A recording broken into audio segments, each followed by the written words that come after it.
ओम शांति।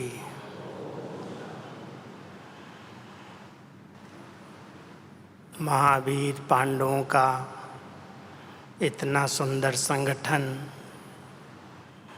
शांतिवन के प्रांगण में, डायमंड हॉल में बहुत सुंदर दिखाई दे रहा है।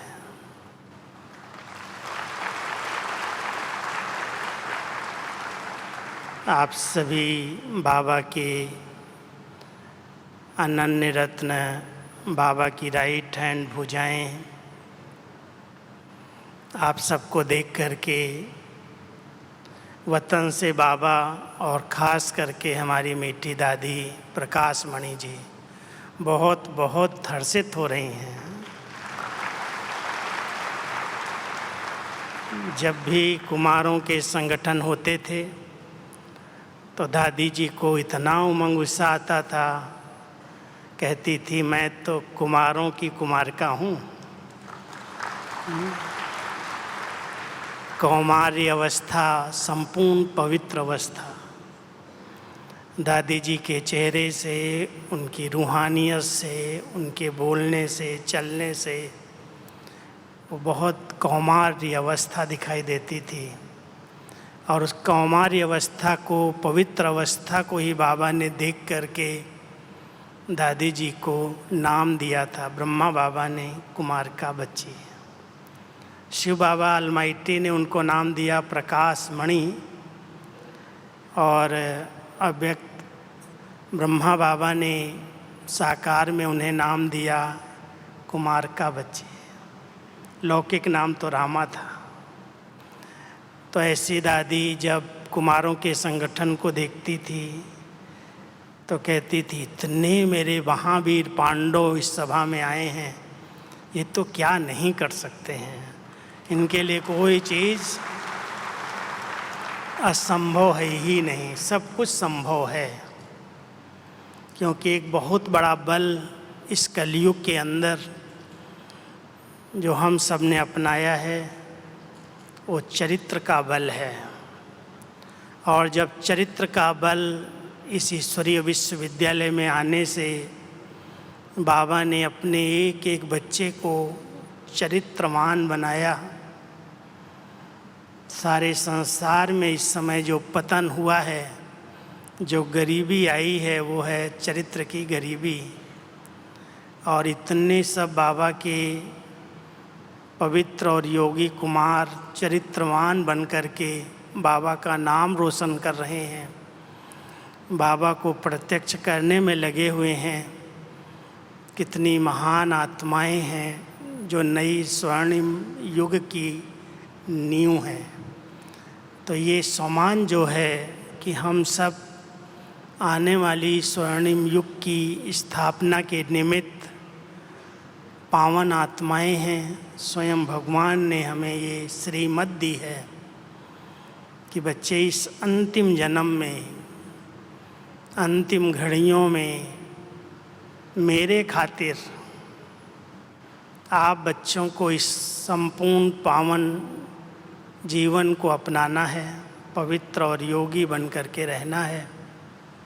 तो मैं समझता हूँ आज के इस संगठन में आप सब जो बहुत बहुत उमंग उत्साह से पहुँचे हैं, आपने बहुत दृढ़ता के साथ ही संकल्प तो लिया ही होगा कि बाबा इस अंतिम जन्म में, संगम युग की इन घड़ियों में हम आपकी सर्व आशाओं को पूर्ण करेंगे, संपूर्ण पावन बन करके रहेंगे, कुछ भी हो जाए।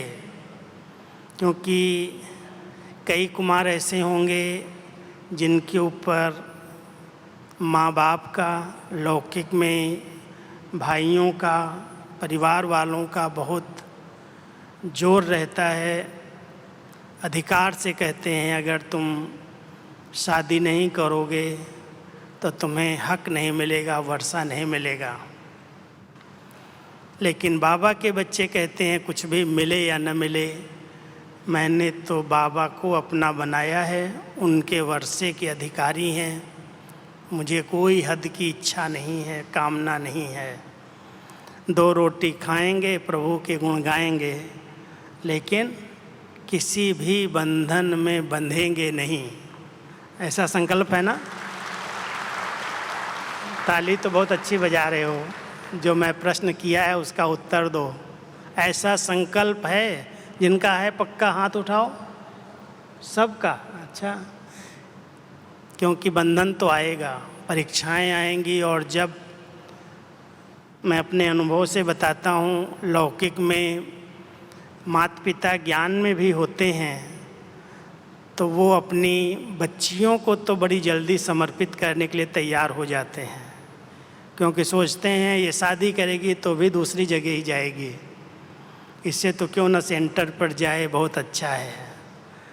लेकिन बेटों के लिए संकल्प रहता है कि कम से कम ये मेरे बुढ़ापे के सहारे हैं, कुछ इनको अगर हम शादी के बंधन में बांध देंगे तो हमें सहयोग मिलेगा, इनको भी अंत समय में सहयोग मिलेगा। इसलिए विशेष करके जो परिवार में अकेले अकेले होते हैं, इकलौता बेटा जिसको कहते हैं, उसके ऊपर बहुत बड़ा बंधन आता है और उसको बहुत दबाव, पूरा ही समाज, पूरे मित्र संबंधी कहते हैं तुम तो कुल की लाज रखो, कुल दीपक एक तो होना चाहिए, कौन अंत समय में पानी देगा। और ऐसे ऐसे कई बातें सुना करके जो थोड़ा सा ईश्वरीय मर्यादाओं में, नियमों में दृढ़ नहीं हैं, संपूर्ण निश्चय बुद्धि नहीं है, बहुत जल्दी हिल जाते हैं, प्रश्न करते हैं। साकार में अगर ब्रह्मा बाबा से कोई पूछते थे, कोई कुमार आकर के पूछे कि बाबा मेरे मम्मी पापा बहुत फोर्स कर रहे हैं, बहुत जोर दे रहे हैं, बंधन डाल रहे हैं, तुम भले कोई पवित्र कन्या से ही शादी करो, लेकिन शादी तो करनी पड़ेगी, क्या करूं? तो बाबा कहते थे, बच्चे पूछना माना कमजोरी। बाबा कभी मना नहीं करेगा, जो तुमको करना है करो, लेकिन पूछ रहे हो इसका मतलब तुम अंदर से संपूर्ण निश्चय बुद्धि नहीं हो कि अब कलयुग की अंतिम वेला में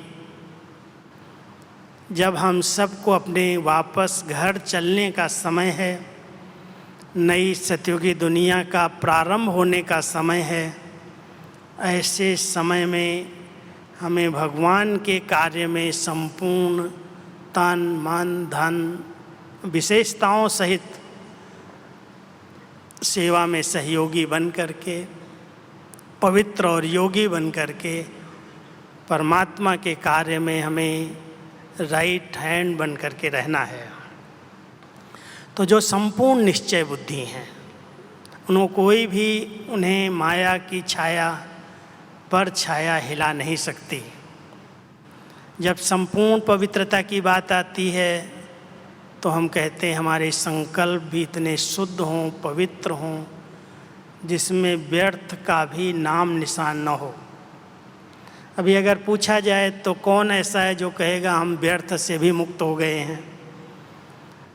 बहुत कम ऐसे होंगे जिन्होंने अपने मन और बुद्धि को बहुत अच्छी तरह से बाबा की पढ़ाई में, योग में, सेवाओं में बिजी किया है, और जो निरंतर एक बाबा दूसरा न कोई, एक वृत्ता बन करके एक की लगन में मगन रहने वाली आत्माएं हैं, किसी भी साइट सीन को नहीं देखती हैं, वो इस मनसा की पवित्रता को सहज धारण कर सकती हैं। नहीं तो कहीं न कहीं व्यर्थ संकल्पों की क्यों लगती है, इसने ये किया, उसने ये किया, इस सेंटर पे ऐसा हुआ, मधुबन में ऐसे हुआ, फलाने ने ऐसे किया। आजकल सोशल मीडिया के अंदर ऐसे ऐसे समाचार सुनने को 1 सेकंड में मिल जाते हैं, पता चलता है, और फिर उसको हम अपने तक भी सीमित नहीं रखते, वो बहुत जल्दी इधर उधर वातावरण में फैला देते हैं, बिना जांच, बिना कोई इंक्वायरी के। सूक्ष्म पवित्रता की जो बात आती है वो बहुत गहरी बात है। हम सब ने संकल्पों में, वाणी में और कर्म में तो पवित्रता का व्रत लिया है।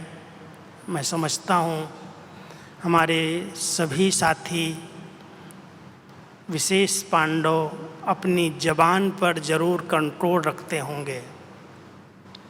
मुख से जो वाणी निकलती है, अगर वो भी किसी के प्रति अपमानजनक है, जोशीली है, किसी की भावनाओं को, किसी की ऊंची स्थिति को हमारे बोल नीचे ले आएं, तो ये भी सूक्ष्म अपवित्रता है।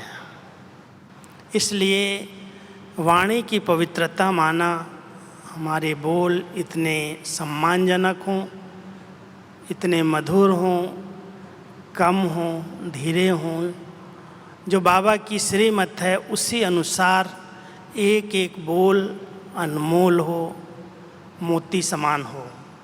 तब तो कहेंगे इसने पवित्रता के महत्व को, उसकी गहराई को समझा है।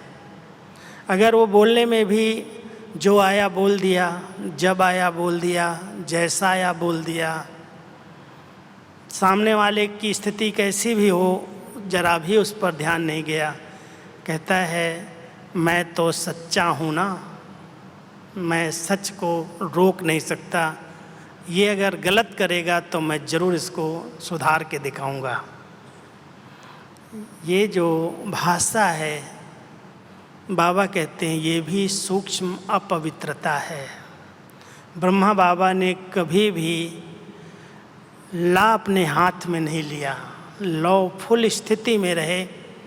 जब हम कहते हैं हम ब्रह्मचारी हैं, केवल ब्रह्मचर्य का पालन नहीं करते, तो ब्रह्मचारी आत्माएं ब्रह्मा बाबा के उच्चारण और ब्रह्मा बाबा के आचरण को यथार्थ रूप से फॉलो करती हैं।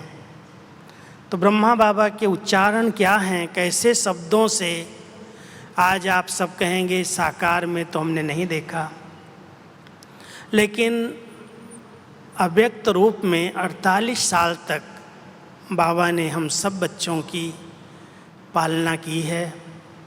हर बच्चे को एक एक से भी पर्सनल मिले हैं, उनकी कमियों को, कमजोरियों को जानते हुए भी कभी भी उन्हें कटु वचन या जोरशीले वचन से संबोधित नहीं किया। कभी किसी भी मुरली में, साकार में भी मीठे खट्टे बच्चे कह कर याद प्यार नहीं दिया। मीठे मीठे बच्चे, मीठे मीठे बच्चे कह कर के ही सबको सम्मान दिया। अव्यक्त रूप में भी मुझे बहुत अच्छा भाग्य मिला, जो बाबा के साथ बैठना, बाबा के एक एक वाक्य को नोट करना। मैं समझता हूँ 45 साल 73 से मैंने सेवा शुरू की बाबा के साथ बैठने की। शाम को बाबा अगर 6:30 आते, सुबह 7 बजे तक बैठते, 12-13 घंटा, तो मैं बाबा को 5 मिनट भी नहीं छोड़ता। जो कुछ बाबा के मुख से निकला वो इन्हीं उंगलियों ने लिखा है, और वही आज ब्राह्मणों के लिए अव्यक्त महावाक्यों की मुरली है। इसलिए मैंने बाबा को बहुत समीप से देखा, अनुभव किया।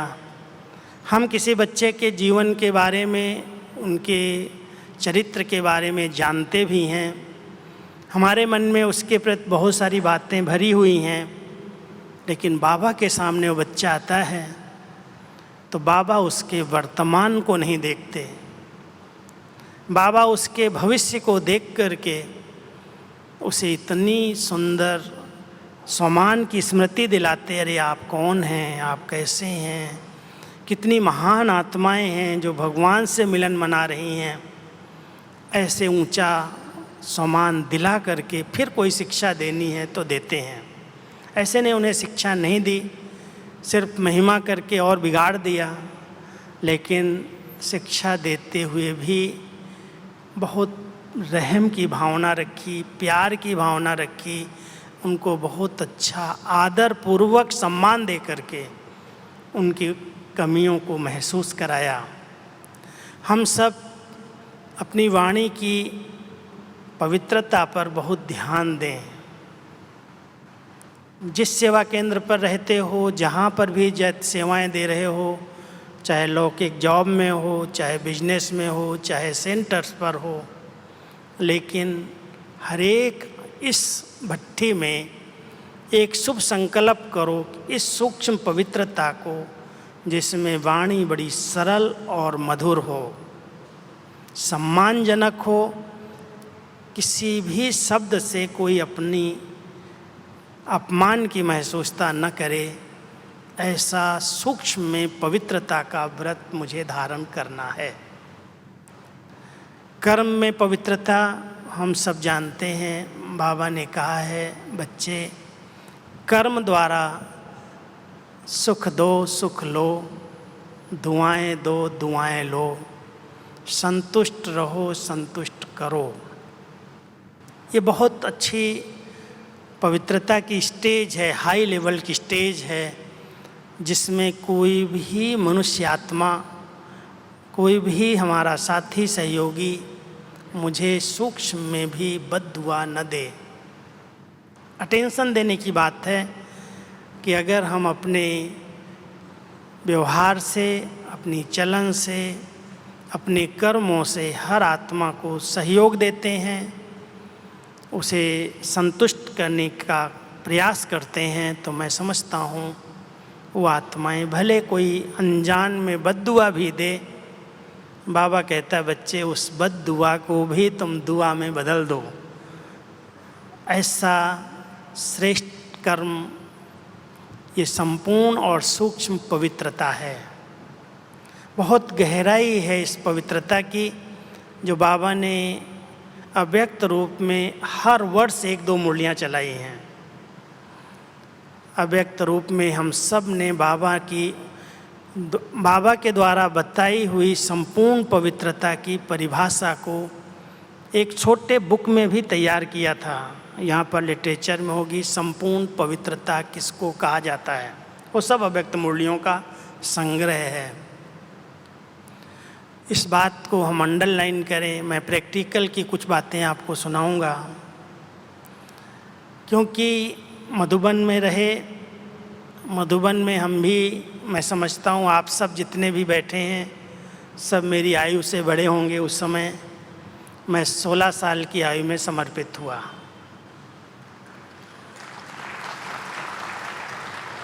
हाई स्कूल पूरा किया, 10th पूरा करके मधुबन में आया।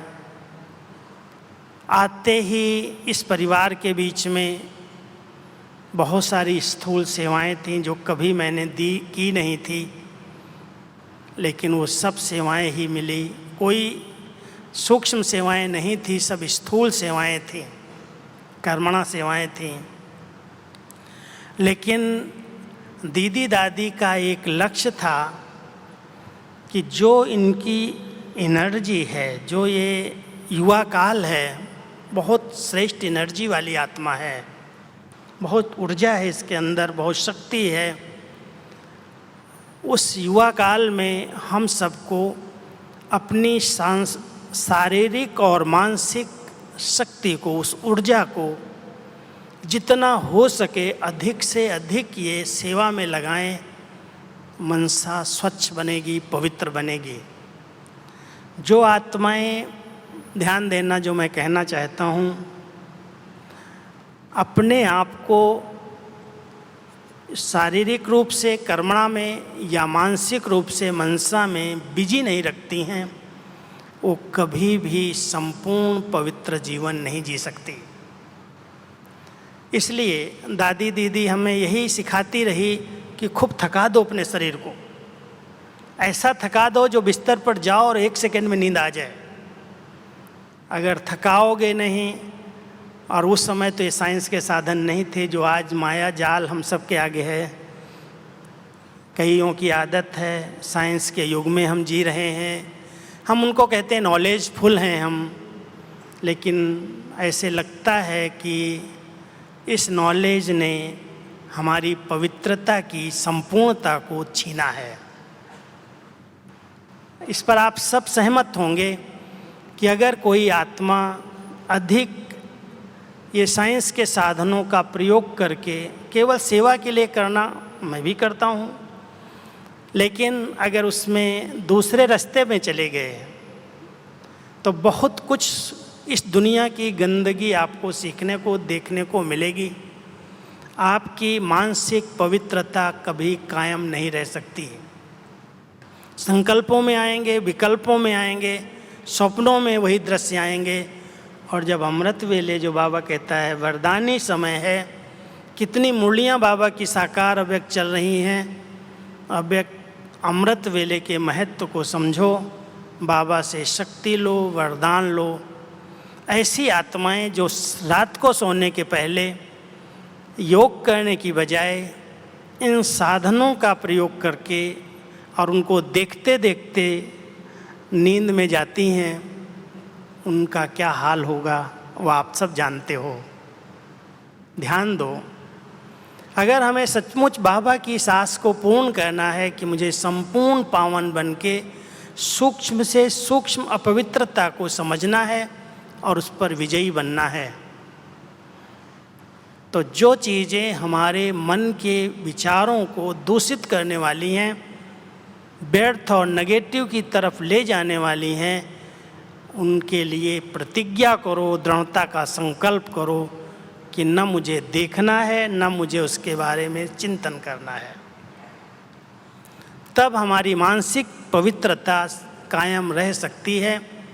और साथ साथ आप सबने सुना होगा, मधुबन में हम सब के कुमारों के बहुत श्रेष्ठ प्रेरणा स्रोत थे हमारे दादा विश्वरतन, जिनको दादियों ने बिल्कुल हर बात में सबसे आगे रखा। इतना विश्वास पात्र यज्ञ के थे। कहीं पर भी किसी के साथ जाना हो, कोई अकेले बहनें रहती हों, उनके बीच में उनको रखना हो, दादा को ही सबसे आगे ऑफ़र मिलती थी। और दादा दादियों के लिए इतने सरेंडर बुद्धि थे। अगर मान लो आज सब पिकनिक पर जा रहे हैं और दादा को कहा जाए, दादा आप यहाँ ड्यूटी पर रहो, पहरे पर रहो। जी दादी, ऐसे कभी नहीं कहा सब तो पिकनिक करते हैं, मैं यहाँ पहरा दूँ। सब क्लास में गए हैं और मैं पहरा दूँ या मैं भोजन बनाऊँ। कभी भी उनके मुख से एक बार भी कोई ऐसे शब्द नहीं निकले। वो कहते थे, बहुत मुस्कुरा के कहते थे, जो बाबा को मुझे देना है वो मुझसे कोई छीन नहीं सकता, वो अपने आप मिलेगा। इसलिए दादियों के वो बहुत विश्वास पात्र बन कर के रहे और हम सबको पवित्रता की संपूर्ण स्टेज पर बहुत ध्यान खिंचवाते रहे। मान लो कभी हम किसी से अकेले में बात कर रहे हैं, बहुत ज़ोर ज़ोर से बात कर रहे हैं, हंस कर के बात कर रहे हैं, दादा ने अगर देखा तो बहुत प्यार से अकेले में बुला करके, सबके बीच में नहीं, जोर जोर से हंसना, इसमें भी विकारों की वायु है। बाबा ने एक बार ये भी स्पष्ट मुरली में किया है कि क्यों खिलखिला करके जोर से हंसते हो, ये भी देहाभिमान है, ये भी विकारों का अंश है। कोई कोई भाई या बहनें बहुत फास्ट भागते हुए चलते या चप्पल ज़मीन में घिसते हुए चलते, और दादा की नज़र अगर पड़ गई तो दादा उसे ज़रूर इशारे में बोलेंगे, इधर आओ। ब्राह्मणों को चलना भी सीखना चाहिए। देवताएं कैसे चलते हैं, देवताएं कैसे मुस्कुराते हैं, दादा प्रैक्टिकल हम सबको चल के सिखाते थे, मुस्कुरा करके सिखाते थे। ये बहुत सूक्ष्म पवित्रता की उनकी स्टेज थी। आज कोई चीज़ मिलती है, जैसे सौगात मिली, ब्रह्मा भोजन मिला, कभी टोली बटी। लोगों की इच्छाएं उनको अपनी धैर्यता की स्टेज उस समय टूट जाती, आगे आगे सबको धक्का दे करके बढ़ते हैं, जाते हैं। दादा कहते थे जितने लोग हैं उतनी टोली है, उतनी सौगातें तो होंगी ही, कम तो नहीं होंगी, और कम होंगी तो भी वो देने वाले बंधे हुए हैं। क्या 5 मिनट 10 मिनट धैर्यता से, शांति से लाइन में अपने नंबर के इंतज़ार तक आप बैठ नहीं सकते हो? भागते हो, दौड़ते हो खाने के लिए, लेने के लिए। ये अपवित्रता नहीं है? ये भी अपवित्रता है। आप सब इस बातों को थोड़ा सा अंडरलाइन करो कि बाबा मुझे क्या बनाना चाहता है। वो प्योरिटी की रॉयल्टी, वो प्योरिटी की पर्सनैलिटी जो हमारे दृष्टि से, हमारे चेहरे से, हमारे चलने से, हमारे व्यवहार से लोगों को अनुभव हो कि ये बहुत पवित्र आत्मा है। ऐसी पवित्र आत्माओं की कहीं पर भी आँख नहीं डूब सकती। आँख डूबना समझते होंगे? कोई कितना भी अच्छा खा रहा हो, कितना भी अच्छा पहरावस हो, कितने अच्छे उसके साधन हो, सब कुछ उसके पास हो, मेरे पास नहीं है, तो मैं उससे भेंट नहीं करूँगा कि अगर ऐसा मेरे पास भी होता। बाबा कहता है ये भी अपवित्रता है। अपनी जो सुविधाएं हैं, जो प्राप्तियां हुई हैं, उन प्राप्तियों से अपने को संपन्न रखना, भरपूर रखना, संतुष्ट रखना, किसी के साथ भेंट न करना, उसकी कमाई, उसका भाग्य, उसके कर्म उसके साथ हैं, हमारी कमाई, हमारा भाग्य हमारे साथ है। इसलिए किसी आत्मा से भेंट करके, ईर्ष्या करके, कंपटीशन में आकर के अगर हम अपनी खुशी को गायब कर रहे हैं तो ये भी सूक्ष्म अपवित्रता है।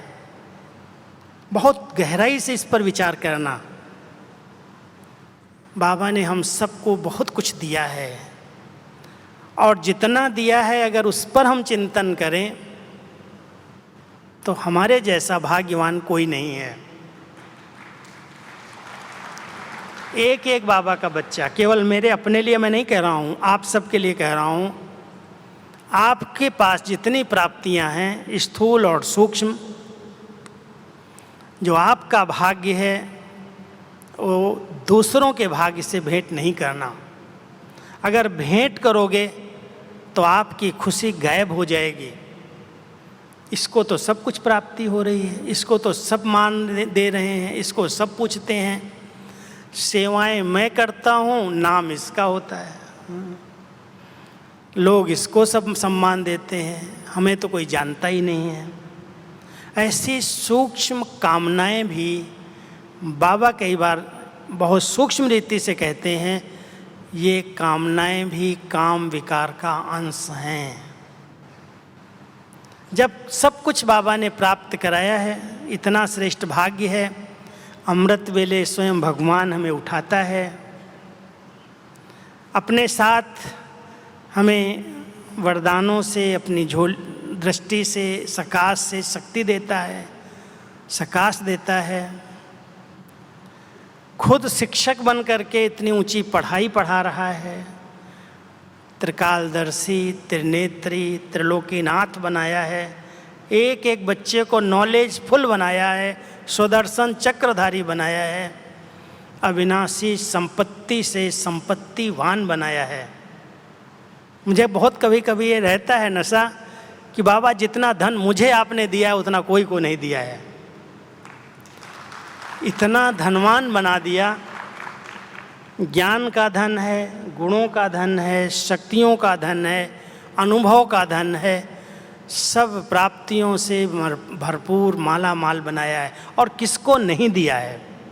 बाबा कहता मेरे बंटवारे में छोटा बड़ा नहीं है, कम ज़्यादा नहीं है, मैं अपने सब बच्चों को, चाहे आज 9-10 लाख हैं, चाहे 50 लाख आ जाएं, मेरी तरफ से सब के लिए एक जैसा खजाना, एक जैसी सबके लिए प्राप्तियां हैं, सिर्फ लेने वाले नंबरवार हैं। लेने में नंबर हो जाता है, देने वाला दाता तो सबको समान रूप से दे रहा है। अगर लेने वाले ने उसको यथार्थ रीति से ग्रहण किया, उसको अपने स्वरूप में लाया, अपने चिंतन में लाया, वो बहुत संपन्न है, भरपूर है, माला माल है। विनाशी साधन, विनाशी सुविधाएं जिनके पीछे आज होड़ लगी है, लोग भाग रहे हैं, बाबा कहता है ये तो तुम्हारे दासी के समान है, प्रकृति दासी है, ये तो अपने आप आएंगे, इनके पीछे भागने की आवश्यकता नहीं है। संगम युग पर आप बच्चे अविनाशी धन से संपन्न बनो, संपत्तिवान भव का वरदान भगवान से लो, अविनाशी संपत्ति से संपन्न रहो। जिस आत्मा ने ज्ञान का अच्छा चिंतन किया, मनन किया, सुमिरन किया, वर्णन किया, स्वरूप में लाया, वो आत्मा ज्ञान धन से संपन्न है। और ज्ञान धन है, गुणों का धन है, तो कहते हैं जिसके पास संतोष धन है, संतुष्टता का धन है, उसके लिए और सब धन धूल समान है। आज किसी के पास करोड़ों आ जाए, संतुष्टता न हो, खुशी न हो, वो करोड़ क्या है उसके लिए। और किसी के पास कुछ भी नहीं है। मैं कभी कभी बहुत हंसी में कहता हूँ, देखो आज हमारे राजस्थान में ग्रासिया लोग हैं, भील लोग हैं, दिन में कमाते हैं, रात को रोटला बना के मिर्ची के साथ खाते हैं और डांस करते हैं, और जहाँ पर भी जाते हैं वहीं सो जाते हैं। उनको नींद के लिए गद्दा और गलीचा और एसी नहीं चाहिए। कितने खुशी से और मौज से जीवन जीते हैं। और कितने करोड़पति लोग बंगलों में रहने वाले, एसी में रहने वाले, नींद की गोली लेने के बाद भी नींद नहीं कर पाते। भाग्यवान कौन है? इसलिए पैसे के पीछे ज़्यादा भी हमारे कुमार जीवन में मैं समझता हूँ भटकने की ज़रूरत नहीं है। ठीक है, बाबा दे रहा है, कोई योग्यताएं हैं, आप अच्छी कमाई कर रहे हो, लक्ष्य यही है कि जो आएगा वो बाबा की सेवा में सफल होगा। लेकिन इतना बिजी नहीं करो जो अपने लिए समय ही न हो।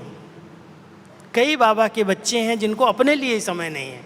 कहते क्या करें, रात को भी जगना पड़ता है, दिन में भी जगना पड़ता है, ये सेवा, ये नौकरी, ऐसी नौकरी की टोकरी लेके क्या करोगे? 2 रोटी खाना है, प्रभु के गुण गाना है। जितना हो सकता है शरीर निर्वाह के लिए जितनी आवश्यकता है उतना जरूर कर्म करो, कर्म करना ही है। और सबसे अच्छा है बिजी रहना। मान लो आज कोई कहे मैं समर्पित हो जाऊं, अच्छा है, भाग्यवान जीवन है, समर्पित होके रहें।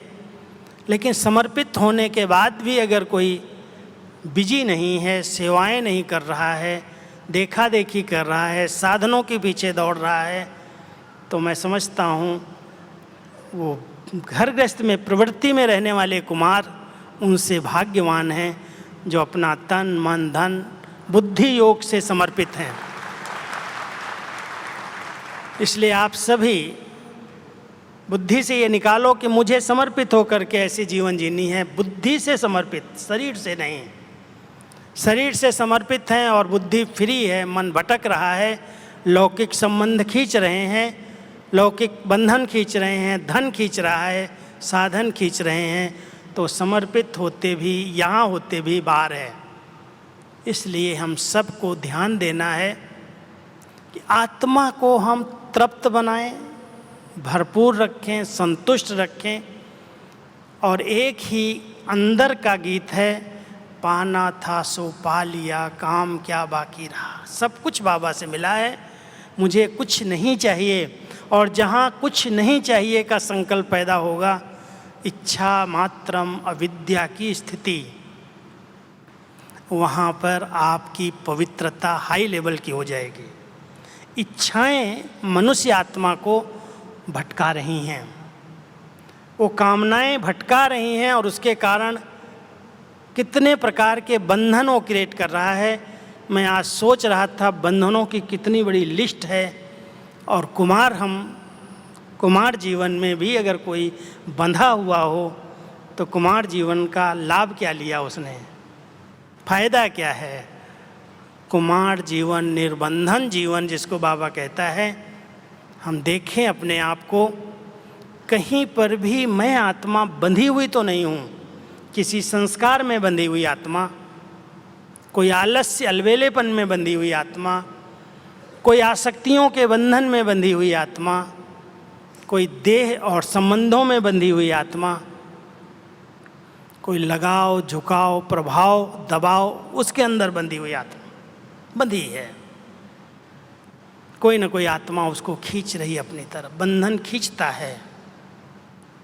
अगर हम सब संपूर्ण पवित्र जीवन जीना चाहते हैं तो बहुत सूक्ष्म रीति से एकांत में बैठ करके अपने सूक्ष्म बंधनों को चेक करो। योग नहीं लगता है, बंधन खींच रहे हैं, बैठे 1 घंटा योग में, लाल लाइट हो रही है, गीत बज रहे हैं, कमेंट्री भी हो रही है, और जहाँ बंधन है, देह में है, संबंधों में है, अपनी विशेषताओं में है, किसी न किसी संस्कार में है, आलस्य में, अलबेलेपन में, लगाव झुकाव में, प्रभाव दबाव में, वो आत्मा उधर ही घूम रही है। यहाँ होते हुए भी योग चल रहा है, अच्छा वातावरण है, लेकिन वो यहाँ से अपसेंट है। इसलिए हम सबको अटेंशन देना है कि हमें अपने सूक्ष्म बंधनों की रस्सियों को ज्ञान और योग की कैंची से काटना है।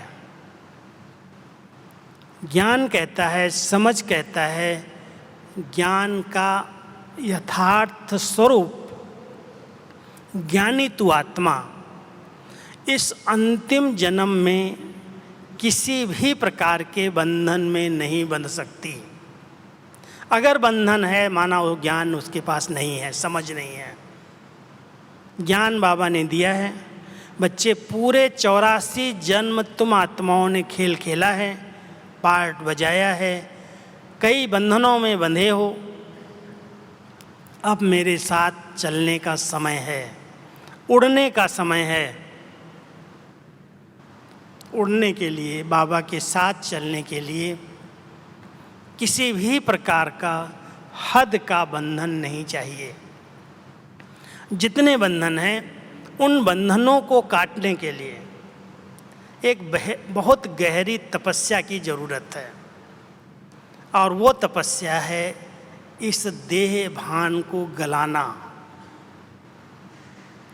आत्म अभिमानी बनने की तपस्या। आप सब इसके लिए बहुत अच्छा अभ्यास करो, कोई कहे या न कहे। जब आप अपने कार्य में हो, अकेले में हो, घर में हो, कमरे में हो, ये पाठ पक्का करो, मैं आत्मा हूँ, मैं आत्मा हूँ, मैं आत्मा हूँ, मैं आत्मा, मैं इस शरीर से अलग हूँ। जितना इस देह भान को गला देंगे, आप इंद्रिय जीत बन जाएंगे। इंद्रियां जो चंचल हैं, उत्तेजित होती हैं, आवेश में आ जाती हैं, आवेग हो जाता है। जब देह अभिमान, ये देह भान सूक्ष्म भी गलेगा, देह भान गलेगा तो कर्म इंद्रियां शीतल हो जाएंगी, उत्तेजनाएं खत्म हो जाएंगी। आत्मा मालिक बन करके उसका देखना, उसका सोचना, उसका बोलना, उसका चलना बहुत सरल, नॉर्मल हो जाएगा। उत्तेजनाएं नहीं दिखाई देंगी। अभ्यास करके देखो। देह अभिमान अगर गल गया, एक देह भान है, दूसरा देह अभिमान है, तीसरा देह अहंकार है। देह भान तो नेचुरल हर एक को है, क्योंकि हमने देह इतना समय धारण की है, और देह के बिना तो हम कुछ कर भी नहीं सकते। आज मेरा भी कोई ऐसे भूल से नाम पीछे से लेगा तो इधर देखने की बजाय उधर ध्यान चला जाएगा, ये भी तो देह भान है। मैं मेल हूँ, ये फीमेल है, ये भी तो देह भान है। इस भान को गलाने के लिए बहुत अच्छी तपस्या चाहिए। देह अलग है, मैं आत्मा अलग हूँ। अभ्यास करके देखो। जब अभ्यास होगा, मैं आत्मा हूँ, मैं एक लाइट हूँ, मैं एक चैतन्य शक्ति हूँ, मैं इस भ्रकुटी आसन पर विराजमान इन कर्मेंद्रियों से कर्म कराने वाली मालिक हूँ, स्वराज्य अधिकारी हूँ, ये स्मृति धीरे धीरे इस कर्म इंद्रियों पर विजय प्राप्त करा देगी। कर्म इंद्रिय जीत बन जाएंगे। कोई कर्म इंद्रिय ऐसी उत्तेजित नहीं होगी जो इन विकारों की आकर्षण हो, उसके पीछे बुद्धि जाए, संकल्प विकल्प में परिवर्तन हो जाए और हमारा समय इसी युद्ध में व्यतीत हो जाए। आप सभी बाबा का एक शब्द याद रखना। बाबा ने कहा है, बच्चे तुम मेरे योगी बच्चे हो, योद्धे नहीं हो। अगर युद्ध में समय जा रहा है, अंदर अंदर युद्ध चल रही है, कई बाबा के बच्चे संकल्प तो ले लिया है, परिवार के आगे चैलेंज भी कर दी है कि मैं पवित्र जीवन जीऊँगा, मैं ब्रह्मचर्य व्रत का पालन करूँगा, लेकिन युद्ध में समय जा रहा है। योगी जीवन है, आनंदित जीवन है, वो सुखमय जीवन है जो बाबा ने हमें दी है। इसमें युद्ध की आवश्यकता नहीं है, और अगर युद्ध करनी पड़ती है तो कहीं न कहीं अलबेलेपन का बंधन है, आलस्य का बंधन है। अगर हम आलसी हैं, हम नहीं समय पर उठते हैं, समय पर हम मुरली नहीं सुनते हैं, समय पर हम सेवाएं नहीं करते हैं, हम अपने आप को स्थूल सूक्ष्म सेवाओं में बिजी नहीं करते हैं, तो कभी भी योगी जीवन का अनुभव नहीं होता, युद्ध में समय जाता है। इसलिए मैं कह रहा हूँ, जितना समय हो इसको अच्छी तरह से बिजी करो। मान लो आपके पास बुद्धि की कला है, बुद्धि अच्छी है, अच्छा चिंतन है, ऐसे नहीं है मेरा कोई लेख कहीं अखबार में छपे, ज्ञानामृत में छपे तो मैं लिखूं। हम कोई इसके लिए स्वार्थ के लिए नहीं लिखते हैं, लेकिन अगर बुद्धि में अच्छे अच्छे विचार आ रहे हैं, उठाओ कलम, लो डायरी, लिखना शुरू कर दो। 1 पेज, 2 पेज, 5 पेज, जितना लिख सकते हो लिखो, और अच्छे अच्छे विचार आपके मन में आने लगेंगे। एक टॉपिक लेकर के इस पर मुझे चिंतन करना है, अपने बुद्धि को बिजी करना है, बहुत अच्छे अच्छे विचार अंदर से आएंगे, और जितने इधर उधर के तूफानी संकल्प हैं वो शांत हो जाएंगे। प्रैक्टिस करके देखना। मैंने मुरलियाँ इतनी टाइप की, इतनी स्टडी की, इतनी बार पढ़ी है, मुरली देख करके मैं लिखने की कोशिश नहीं करता हूँ, लेकिन एकांत में गए, सैर करने गए, कहीं बैठे हैं, चिंतन चल गया, उसी समय डायरी उठाई, लिखना शुरू कर दिया, और वो अपना खजाना बन जाता है। समय पर कोई टॉपिक कोई देता है, इस पर क्लास कराना, इस पर करना, उस समय सोचने की ज़रूरत नहीं पड़ती, क्योंकि इतना सब सोच लिया, इतना सब लिख लिया है जो अपने आप भर गया अंदर। व्यर्थ को मार्जिन ही नहीं आने की। इसलिए आप सब ध्यान देना, ये जो व्यर्थ आता है, युद्ध चलती है, विकल्प आते हैं, क्या करूं, एज ऐसी है, उम्र है, आएंगे ही।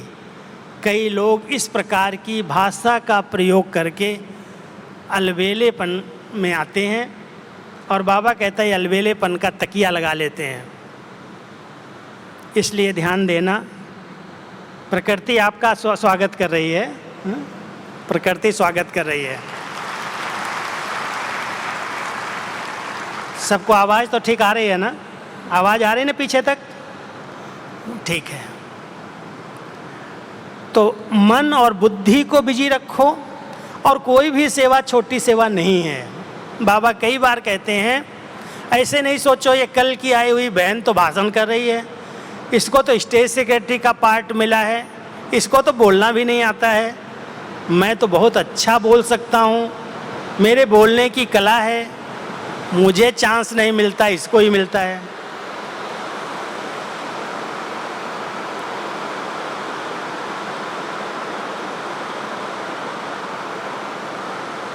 बाबा कहते हैं बच्चे ये भी इच्छा नहीं रखो। आपको अगर दरी बिछाने की सेवा मिलती है, माइक लगाने की सेवा मिलती है, लाइट की सेवा मिलती है, झाड़ू लगाने की सेवा मिलती है, उस भाषण करने वाले से भी नंबर आपके आगे हो सकते हैं। हमारी गुलजार दादी एक बार बहुत रमणीकता से क्लास कराती थी। कहने लगी, अगर मान लो आपने भाषण किया, VIP क्लास कराई, और भाषण करने वाला उठ करके भंडारे में गया, भोजन खाने के लिए वो टेबल के पास गया, टेबल गंदा है, उसका सारा ज्ञान योग भूल जाएगा। वो कहेगा क्या यहाँ के लोग हैं, व्यवस्था करना नहीं आता है, यहाँ सफाई भी नहीं है। उस भाषण करने वाले से भी अगर टेबल साफ करने वाला कोई है, उसके नंबर आगे हैं। लेकिन दूसरी बात रमणीक कहती थी, कई लोग समझते हैं इसका भी मैं इंचार्ज हूँ, डिपार्टमेंट कोई छोटी सी मिल गई, मैं इंचार्ज हूँ। और उस इंचार्ज का जो नशा है ना, वो किसी का सम्मान रखने नहीं देता है। तो दादी कहती थी ऐसे इंचार्ज नहीं बनो, नहीं तो चार्ज भरनी पड़ेगी। सेवाधारी हैं, भगवान कहता है मैं वर्ड सर्वेंट हूँ, और तुम थोड़ी सी सेवा करके मैंने किया, मैं करता हूँ, ये मैं और मेरापन भी सूक्ष्म अपवित्रता है। करावनहार करा रहा है, मेरा भाग्य बन गया, उसने मुझे निमित्त बनाया, बड़ों ने मुझे चांस दिया, वाह मेरा भाग्य, वाह मेरा बाबा, कितना श्रेष्ठ भाग्य है। इस नशे में, इस खुशी में रह करके कोई भी सेवा करो। हमने क्या नहीं मधुबन में किया, 11 साल धोबी घाट किया, 11 साल तक दादियों के बड़ों के कमरे साफ किए, रोटियां बनाई, भंडारे में सेवा किया। ये साधन नहीं थे जो आजकल हैं, यहाँ स्टीम सिस्टम है, चूल्हे गैस के हैं, सोलार सिस्टम लगा है। हम तो वही गीली गीली लकड़ियाँ उठाते थे, जलाते थे। अगर 500 रोटियां बनानी पड़ती थी, आंखें लाल लाल हो जाती थी। हाथों से आटा गूंदो, हाथों से ही सब काम होगा। और शिक्षा ऐसी मिलती थी, मान लो बात सुनाता हूँ मैं, रोटी बनाते थे हम लोग, चूल्हे बड़े बड़े, तवे बड़े थे, एक तवे पर 5-10 रोटी ऐसे डाली, और सिगरी पर सेकने वाला, तवे पर पकाने वाला 2 भाई ही होते थे। अगर उसने हमारे ऊपर जल्दी जल्दी रोटी ऐसे पलट के डालना शुरू किया और हमने जल्दी से सिगरी से हटा दी, कोई कच्ची कोई पक्की रह गई, तो दादा हमारा कंट्रोलर था, विश्वरतन दादा, वही रोटी उठा के लाता था जो कच्ची या जली हुई होती थी, उठा के ले आता था।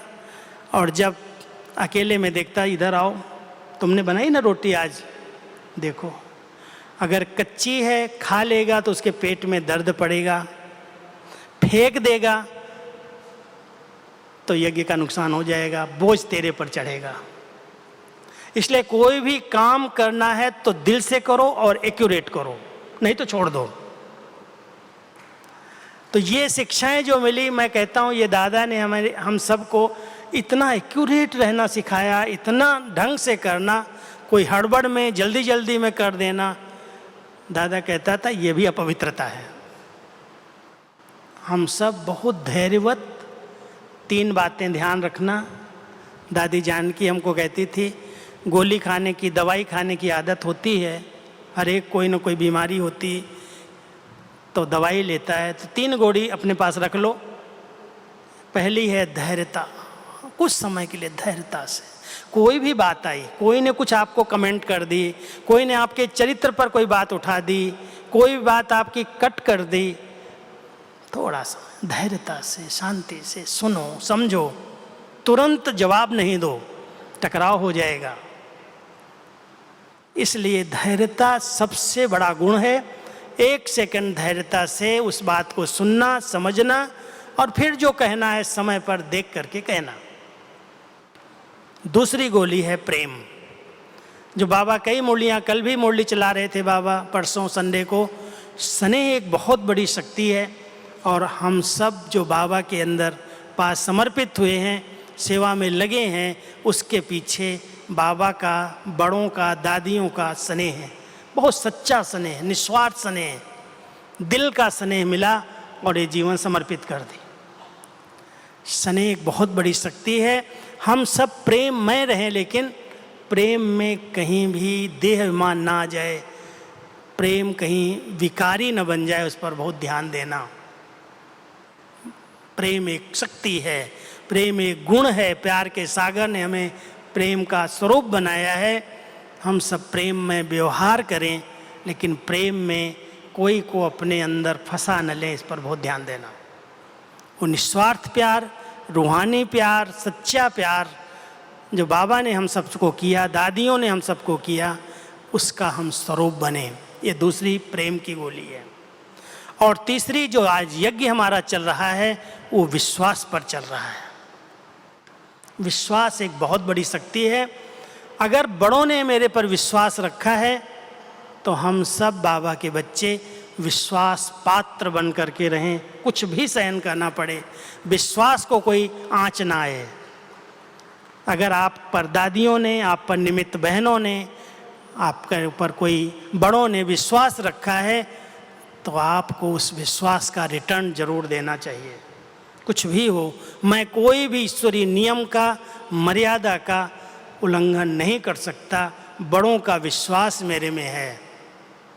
तो हम सब बाबा के बच्चे संपूर्ण पवित्र, सूक्ष्म पवित्रता के अंश को समझें। बहुत बड़ी गहराई है। जैसे बाबा ने अपने आप को संपूर्ण पावन बनाया, अभ्यास किया निराकारी स्थिति का, बने निर्विकारी और महावाक्य उच्चारण किए निरहंकारी।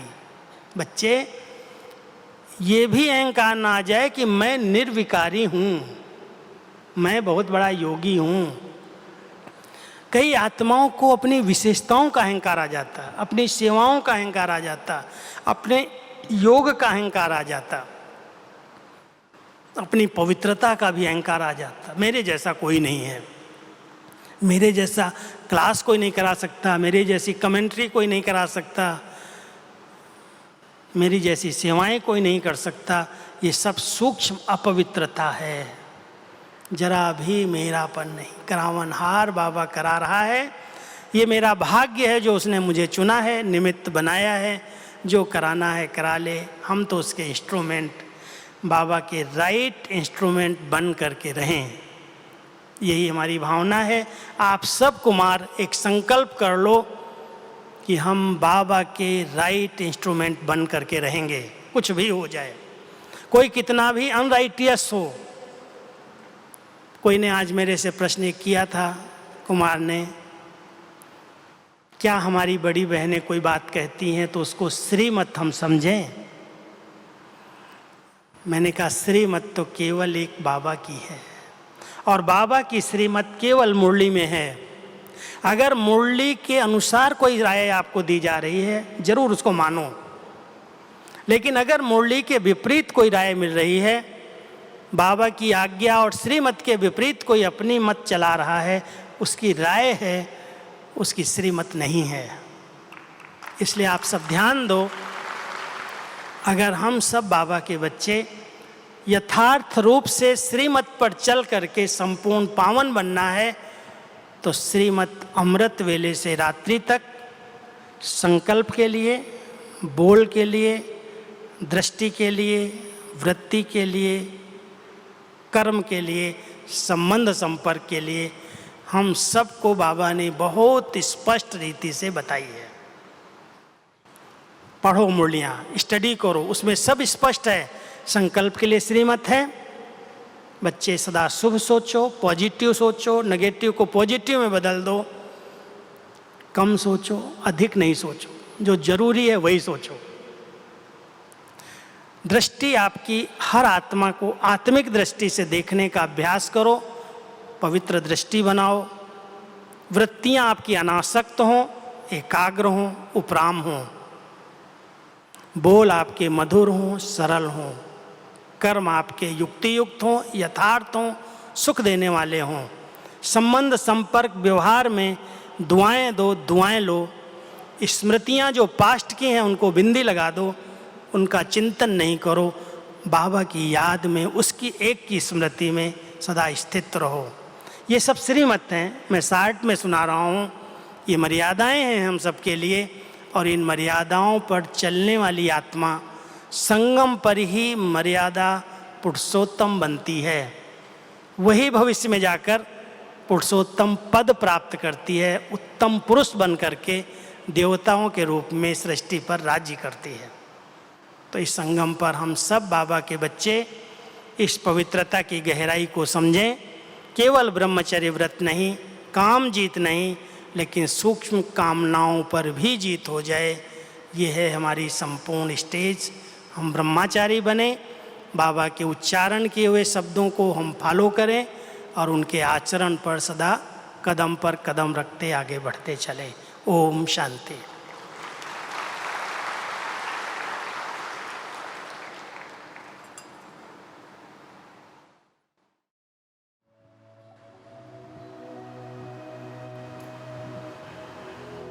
हम सभी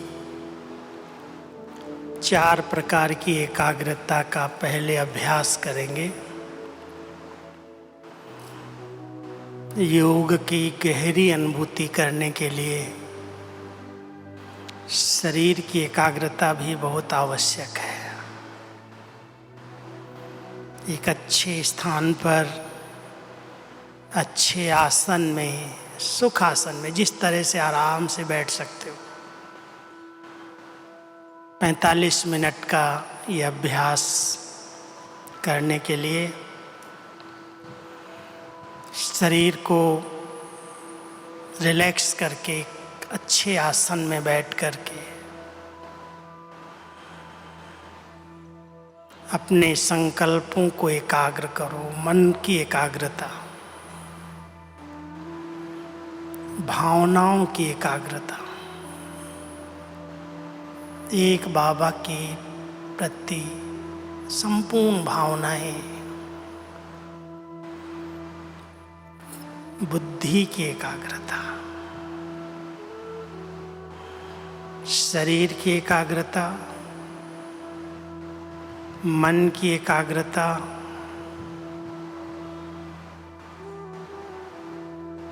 भावनाओं की एकाग्रता और बुद्धि भी एकाग्र हो जाए। बाबा जो है, जैसा है, मैं आत्मा जो हूँ, जैसी हूँ, अपने अनादि आदि स्वरूप में मैं संपूर्ण पावन आत्मा,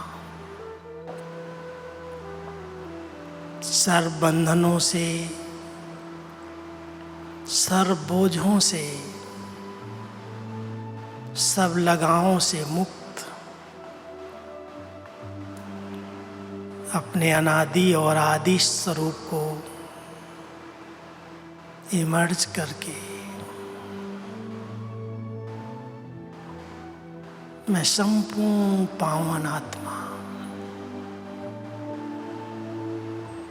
उस रियल स्वरूप को रियलाइज करो।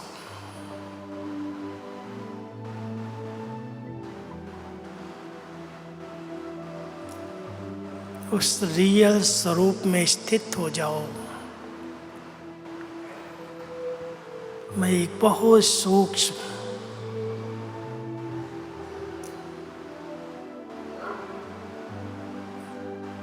लाइट और माइट से संपन्न शक्तिशाली आत्मा हूँ।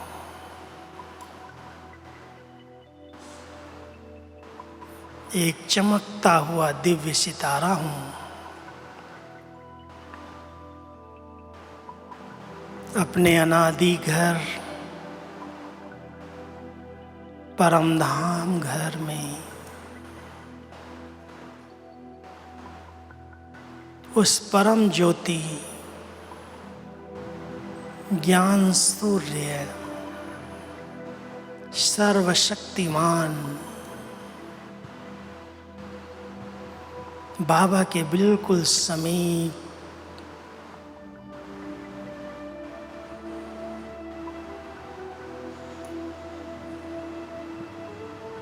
उस परमधाम घर की अनुभूति करो।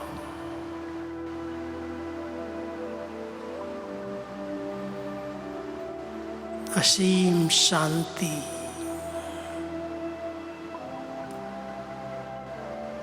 संपूर्ण पवित्रता, अखंड ज्योति महतत्व, सुनहरे लाल प्रकाश से प्रकाशित ये हम सब का अपना प्यारा घर,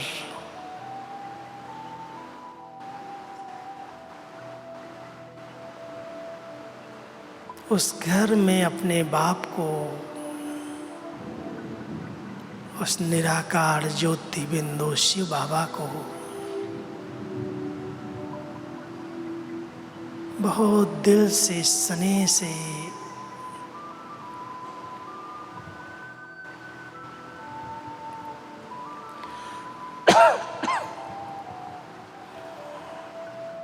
दिव्य नेत्र से देखो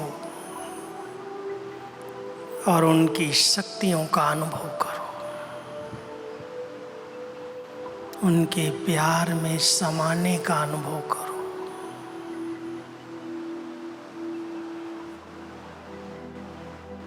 वो लवलीन स्थिति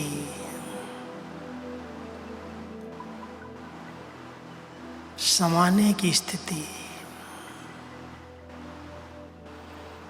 जिसके लिए कहा है कि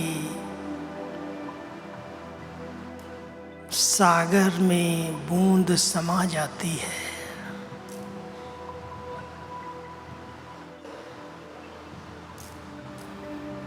हम सब आत्माएं उस स्नेह के सागर में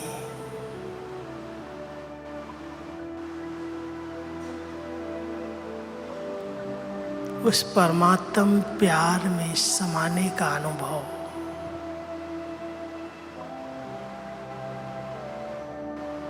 लवलीन स्थिति का अनुभव कर रहे हैं।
Sweet silence,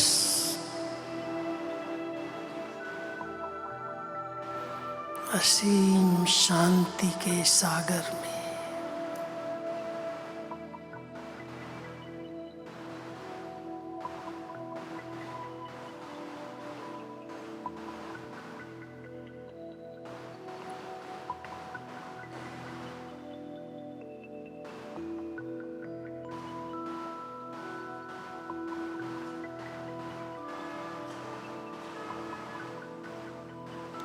समान स्वरूप में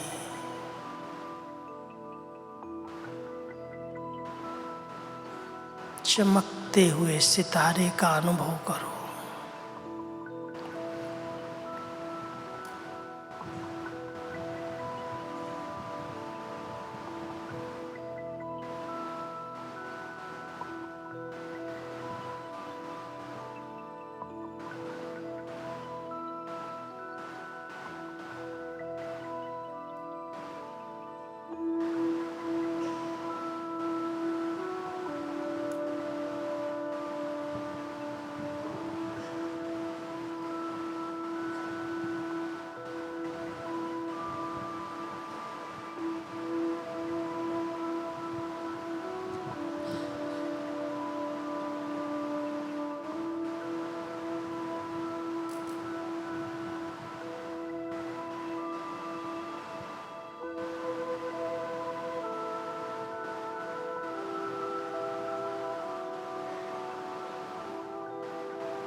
मैं लाइट माइट से संपन्न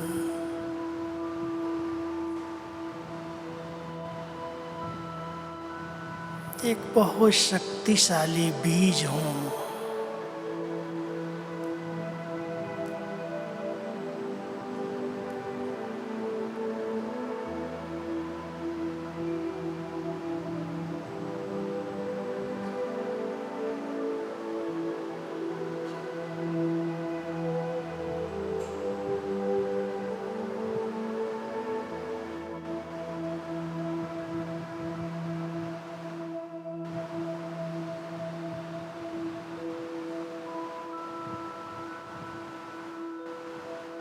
मुझ आत्मा रूपी बीज में अनेक जन्मों का पाठ समाया हुआ है।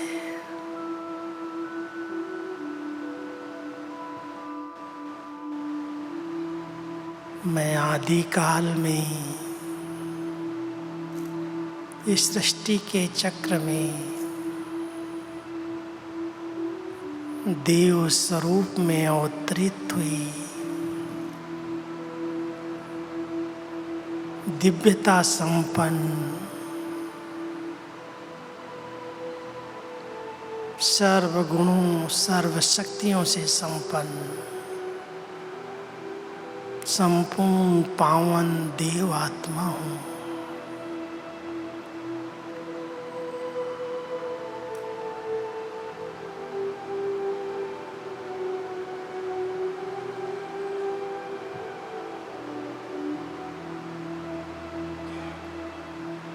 सतो प्रधान प्रकृति से निर्मित इस शरीर भी कंचन काया रूप में मुझ आत्मा को प्राप्त होता है।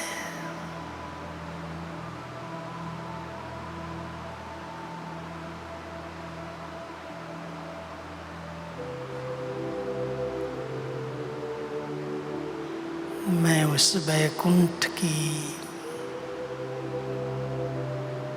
उस स्वर्णिम दुनिया की देव आत्मा संपूर्ण पावन आत्मा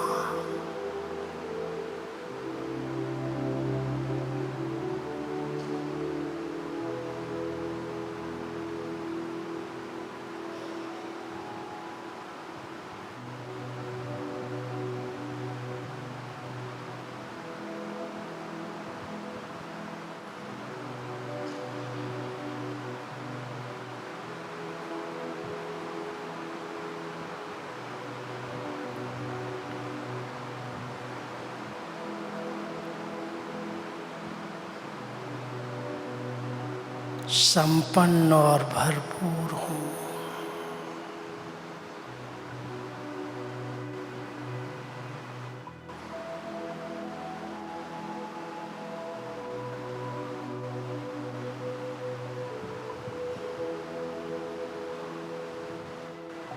वो सुखमय संसार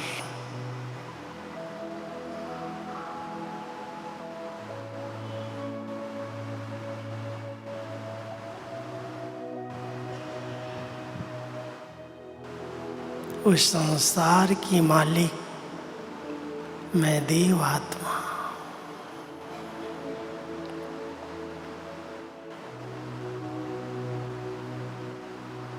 इस नाटक में खेल खेलते ही खेलते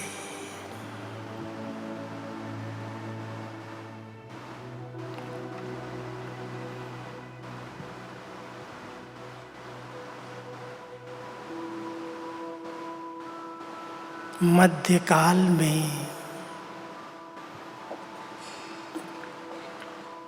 भक्ति काल में अनेक भक्तों की मनोकामनाएं पूर्ण करने वाली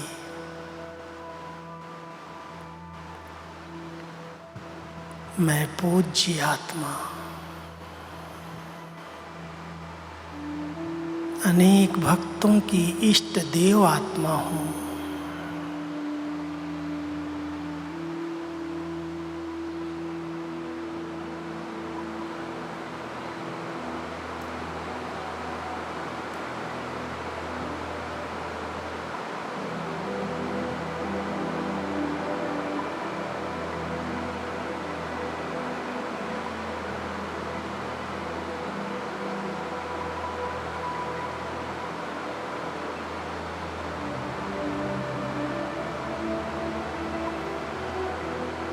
सभी अपने मंदिरों में भक्तों को दर्शन कराकर प्रसन्न कर दो। कितनी भक्त आत्माएं एक पल का दर्शन करने के लिए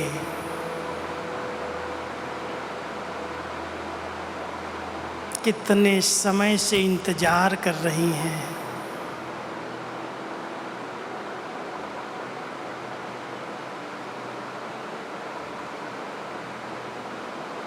नजर से निहाल करने की सेवा करो।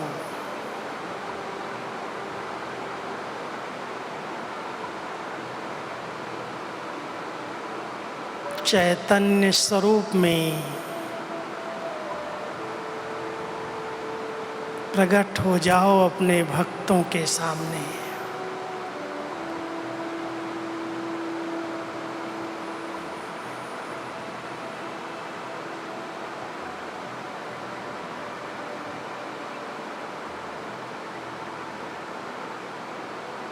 मैं पवित्र पूज्य आत्मा सबकी मनोकामनाएं पूर्ण करने वाली पूज्य आत्मा हूँ। इष्ट देव आत्मा हूँ। पूरे कुल का देवता, सबको देने वाला दाता हूँ।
इस कल्प के अंत में,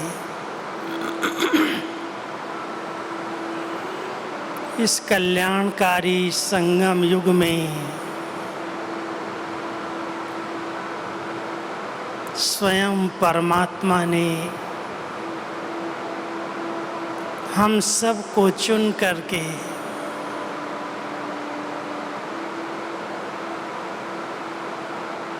अपनी गोद का बच्चा बना लिया।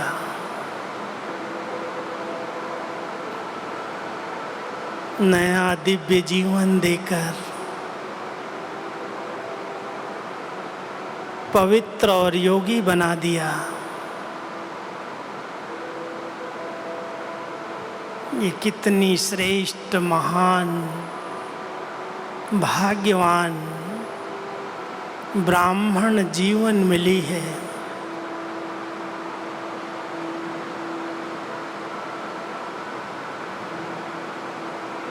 जो हर पल भगवान के साथ बीतता है।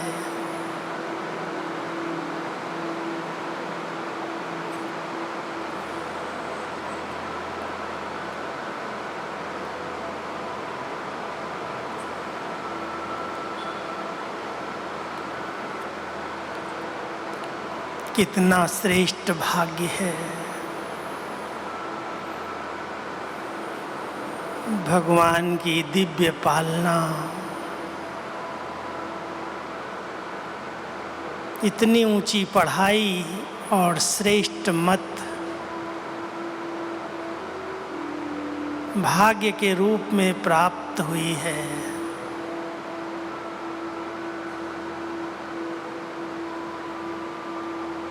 मैं कोटों में कोई में भी कोई बहुत श्रेष्ठ पवित्र ब्राह्मण आत्मा हूँ।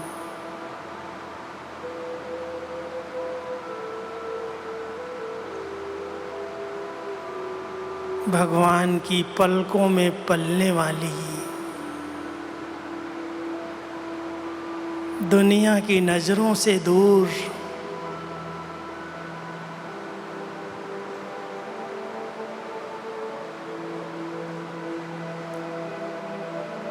अलौकिक जन्मधारी आत्मा हूँ।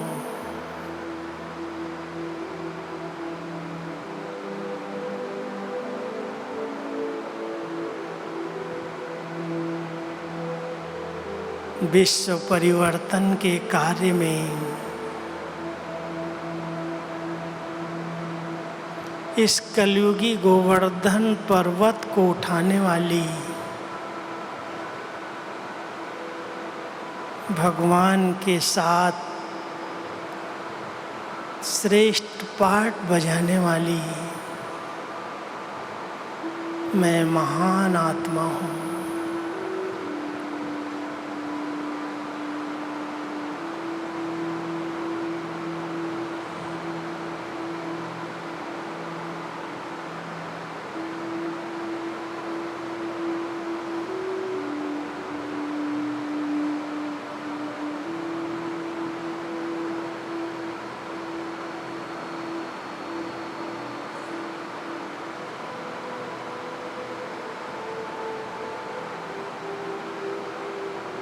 सर्व संबंधों से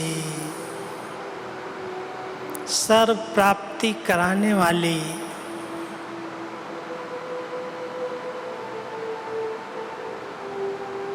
उस सर्व संबंधी बाप को मैंने खुदा दोस्त के रूप में अनुभव किया है। वे मेरे सच्चे सखा हैं।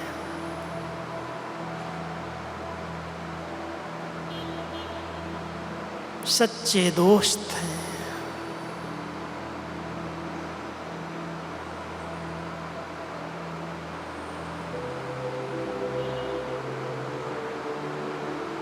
सच्चे सहायक हैं। मेरे साथ कंबाइंड हैं।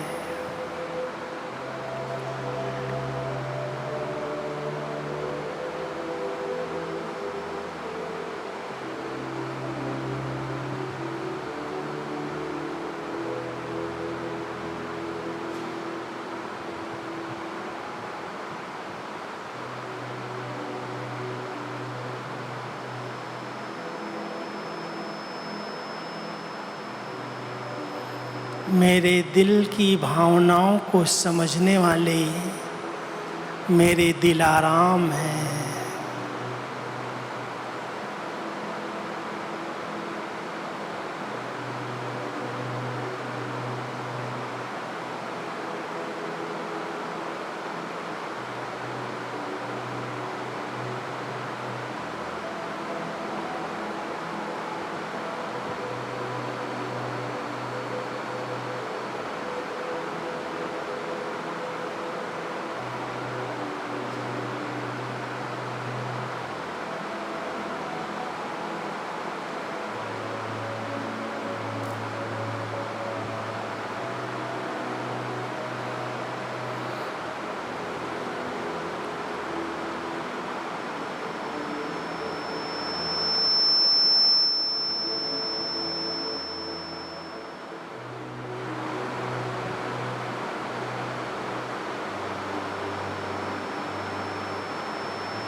मैं ब्राह्मण आत्मा संपूर्ण पावन आत्मा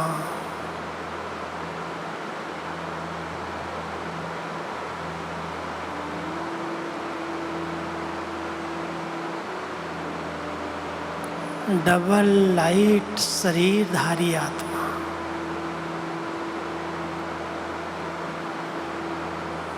मैं अव्यक्त फरिश्ता हूँ।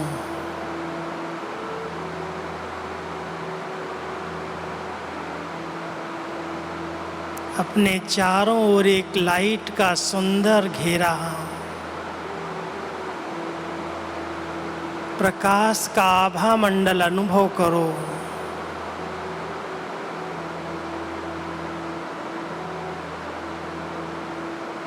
उस लाइट के शरीर में प्रवेश कर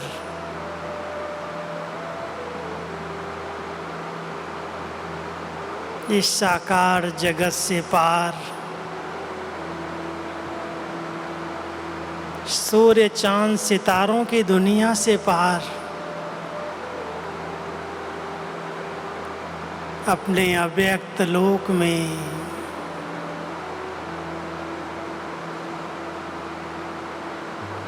अव्यक्त बाबा के सन्मुख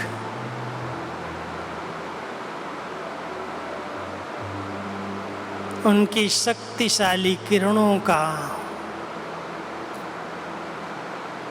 उनके वरदानी हाथ का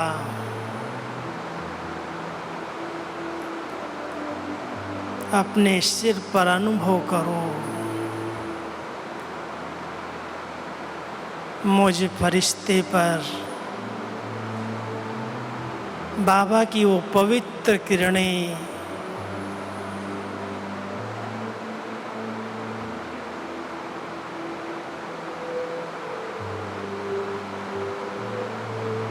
संपूर्ण पावन फरिश्ता बना रही हैं।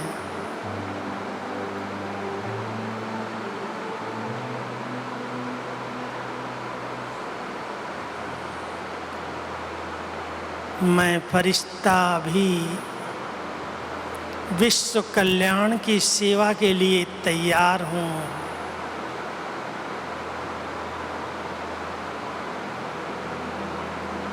अपने अव्यक्त वतन से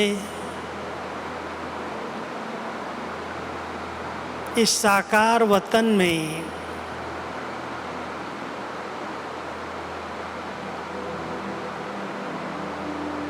शक्तिशाली पवित्र किरणों की सकाश दो।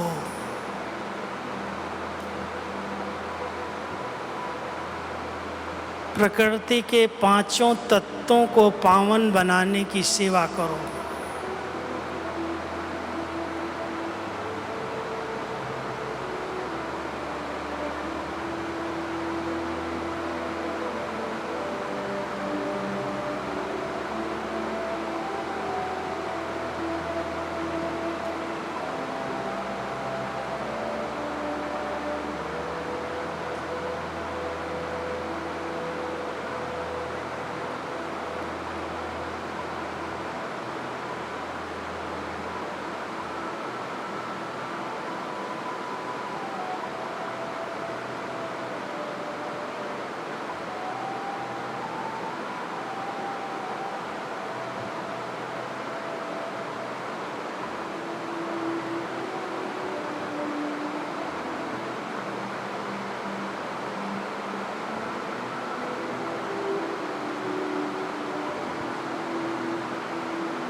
चारों ओर आत्माएं दुख और अशांति में पुकार रही हैं, तड़फ रही हैं। सबकी पुकार सुनो।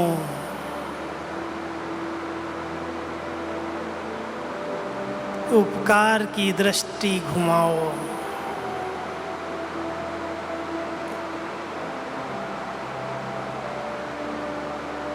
सबका भला हो, सब सुख पाएं।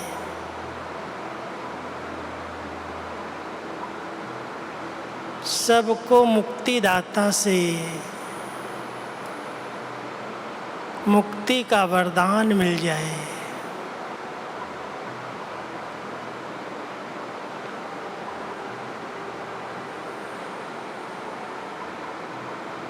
शुभ भावना की लाइट दो।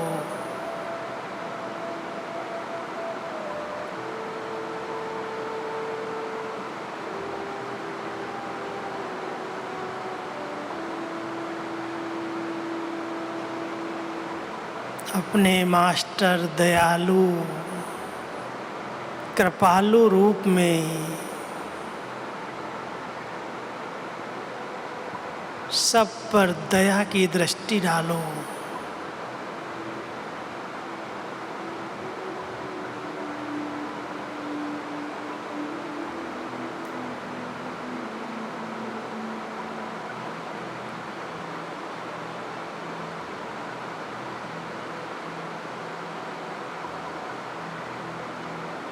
सबका भला हो।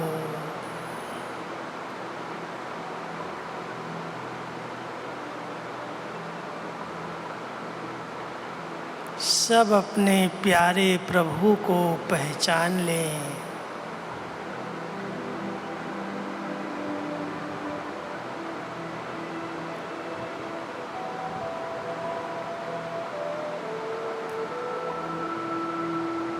सबको लाइट दो,